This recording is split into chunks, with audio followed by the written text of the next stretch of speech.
नमस्कार, तुम्ही बघत आहात प्रखर न्यूज। आत्ताची सर्वात मोठी व धक्कादायक बातमी। सटाणा नगरपालिकेकडून गटारयुक्त पाण्याचा पुरवठा, नागरिकांचे आरोग्य धोक्यात।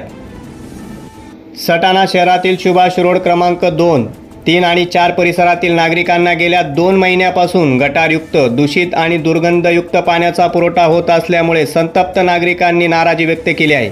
सध्या पुरवठा होणारे पाणी पिण्यायोग्य दूरच, पण वापरण्यास देखील अपायकारक असल्याचे चित्र आहे।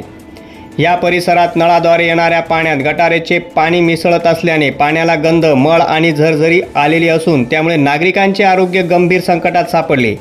या दूषित पाण्यामुळे लहान मुलांपासून वृद्धांपर्यंत अनेकांना उलट्या, जुलाब, त्वचेचे विकार व पोटदुखी सारख्या आजारांनी ग्रासले आहे।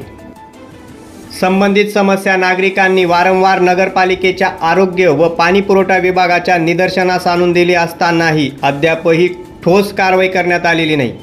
पाण्याच्या नळामध्ये गटारीचं पाणी मिसळल्याचे प्रकार अजूनही सुरूच आहेत। यामागे पाईपलाईनची गळती, नाल्याची निकृष्ट व्यवस्था व देखरेखीअभावी झालेली दूषितता असल्याची शक्यता वर्तवली जात आहे। जोपर्यंत नळामधून स्वच्छ आणि सुरक्षित पाणी पुरवठा होत नाही तोपर्यंत नगरपालिकेने टँकरच्या माध्यमातून पाणी पुरवठा करावा अशी ठाम मागणी परिसरातील नागरिकांनी केली आहे। या मागणीसाठी लवकरच एक निवेदन देण्यात येणार असून प्रशासनाने तातडीने दखल न घेतल्यास तीव्र आंदोलनाचा इशाराही नागरिकांकडून देण्यात आला आहे। नागरिकांचे आरोग्य आणि हक्क सुरक्षित ठेवणे हे प्रशासनाचे प्राथमिक कर्तव्य आहे। अशा प्रकारच्या घटनांकडे दुर्लक्ष करणं म्हणजेच प्रशासनाची गंभीर अपयशाची कबुली मानली जाईल।